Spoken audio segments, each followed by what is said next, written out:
Salutare comunitatea Marvel, sunt Leonidas. O să fac un scurt intro al contului.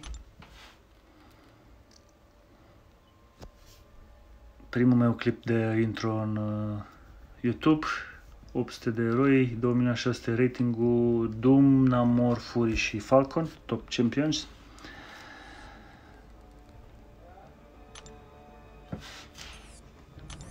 Despre eroi nu vreau să vorbesc foarte mult, o să vreau să fac în viitor apropiat videoclipuri despre fiecare clasă în parte, din punctul de vedere care eroi m-au ajutat și care mă vor ajuta în continuare la War, AQ și quest-uri. Eroi imuni, bleed, poison, incinerare și în primul rând de ce folosesc masterele care le am. Masterele care le am mă ajută pentru că am maxim de ăla de pun maxim la asasin, pentru că folosesc foarte mulți eroi pe bleed.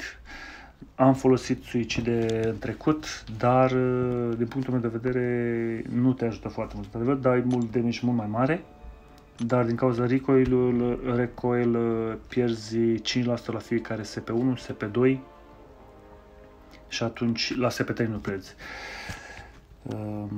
Chestiile astea vi le spun, bănuiesc mulți dintre voi le știți, care le știți le reamintesc. Masterele care le folosesc mă ajută foarte mult. Am încercat absolut tot felul de masterii și masterii cum le-am pus în momentul actual le-am testat absolut pe toate și am cel mai mare PI la eroi care am. Or fi și altele, dar astea le-am testat, cred că am cheltuit cel puțin minim mai mult de 1000 și ceva de unități și mi-au adus cel mai mare PI la eroi care am acum. Despre clase, cum am spus și mă repet, îmi pare rău că mă repet, o să vreau să vorbesc separat despre Science, Mutant, Skill, Cosmic, Tech și Mystic. O să fac clipuri separate despre fiecare clasă în parte, cu eroi de 5 și eroi de 6 care, din punctul meu de vedere, m-au ajutat și care vi recomand să-i dați up. Și în primul rând și pe cei de 5, pentru că cei de 5 este mult mai ușor să-l dai la R5 și să-l dublezi și să-l ridici la semnătură mai mare decât eroi de 6 care vor fi logic mult mai greu de dublat sau și de semnăturile. Ca bani în joc, mi se pare oferta de 4 zile jumate, am luat-o, am ajuns la 657 de zile, mi se pare cea mai rezonabilă, la 750 de unități pentru 4,5 lire. Premium Count îl folosesc mai recent, l-am folosit în trecut, m-am oprit la un moment dat, acum îl folosesc din nou în primul rând pentru Featured. Featured-ul care este acum te ajută pentru că nu este foarte mult, dar sunt 2000 de sharduri care sunt mai puțin, în loc de 15.000 dai 13.000 și atunci eu folosesc foarte mult feature-ul acesta pentru că sunt eroi mulți care nu i-am și vreau să întotdeauna fiind foarte mare împătimitor al arenelor de 46, îmi trebuie foarte mulți eroi și automat sunt mulți eroi care nu i-am și atunci vreau să mă îmbunătățesc scorul ăsta. Orice erou în plus este binevenit. Hercules, care chiar mi-ar place, aș vrea să-l duc, poți să-l duci la R3, mi se pare că am un catalist, poți să-l duci la R3, este printre al 5-lea, dacă mă înșel, la Prestige. Penny Parker, Spider-Man 2099, Oversea, Purgatorii, America CV, Spider-Man Star, că aș vrea să-l dublez, l-am.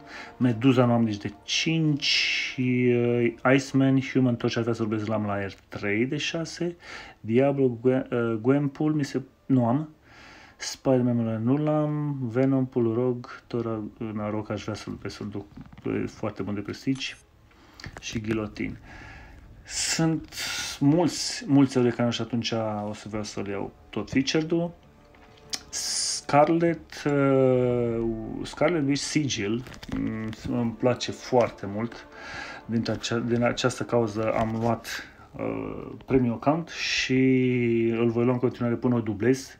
De aceea mai am